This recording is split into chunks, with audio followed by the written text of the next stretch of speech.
The Volkswagen Passat is the most expensive car in this comparison at $27,475. But here's an interesting thing, Lacey. Our cutoff for the comparison was $28,000. If we had done this last year, this car would not have been able to make it because it was $2,500 more. It was almost $30,000. But what you get is entry into the German car experience. But the question is it worth a couple extra $1,000s to get a German mid-size car?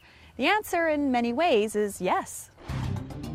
We scored each of our cars in this comparison for a list of standard safety and comfort features, and only one car scored a perfect 10. The Passat was close, it tied for second.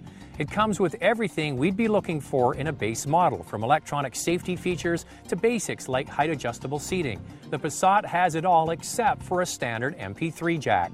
What you also get for your money is a very solid-looking car with conservative styling. 16-inch wheels come standard. It has a huge trunk, and the detailing on the interior is first class.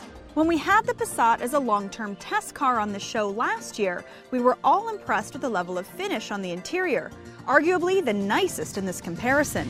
The seats are large and supportive. The tilt and telescopic steering ensures the driver gets comfy.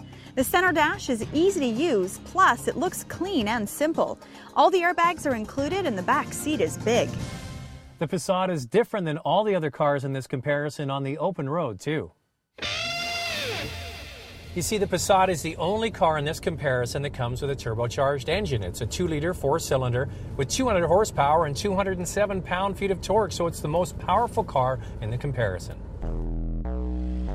The Passat feels solid and heavy, and getting it up and away from a light requires a bit of throttle. Once the turbo is up to speed, it does a wonderful job, especially passing and on the highway. As we mentioned, the Passat almost tied with the Accord in our safety and convenience list. It came second with 9 points.